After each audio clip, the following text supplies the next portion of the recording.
दोस्तों, आप जानते हैं तिलोपा जी ने सत्य की खोज कैसे की? तो आइए सुनते हैं। ये कहानी चीन की एक बड़ी प्रसिद्ध कहानी है। एक युवक गुरु के पास जाकर बोला, मैं भी सत्य जानना चाहता हूँ। गुरु ने कहा, सत्य के बारे में जानने के लिए कीमत चुकानी होगी। युवक ने गुरु के पैर पकड़े और कहा, मैं कोई भी कीमत देने के लिए तैयार हूँ। गुरु ने मन ही मन मुस्कुराते हुए कहा, तो एक काम कर, आश्रम में 500 साधु हैं, उनके लिए चावल कूटने का काम संभाल ले।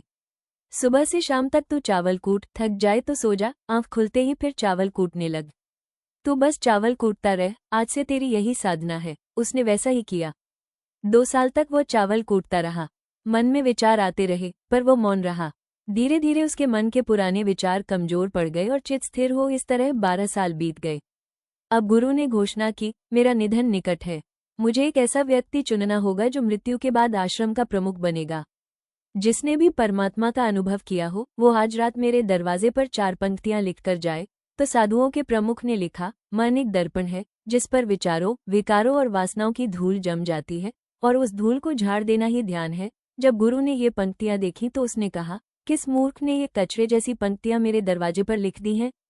पूरा आश्रम हैरान रह गया, क्योंकि पंक्तियां बहुत सुंदर थीं, लेकिन गुरु कठोर थे और ये लोगों को पसंद नहीं आया, क्योंकि अन्य लोग इससे सहमत नहीं थे।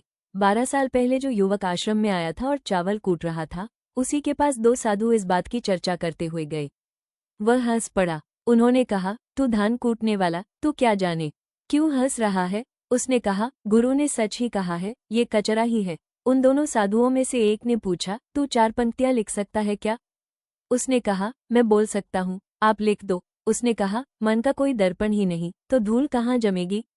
जिसने ये जान लिया, वही सत्य को जान गया। जब गुरु ने ये पंक्तियां पढ़ी, तो वो उसके पास जाकर बोले, ये लो, मेरी लाठी और मेरा चोगा, अब तू इसे संभालेगा। इस तरह वो चावल कूटते कूटते प्रज्ञा में निपुण होकर भद्र सिद्ध तिलोपा बन गया।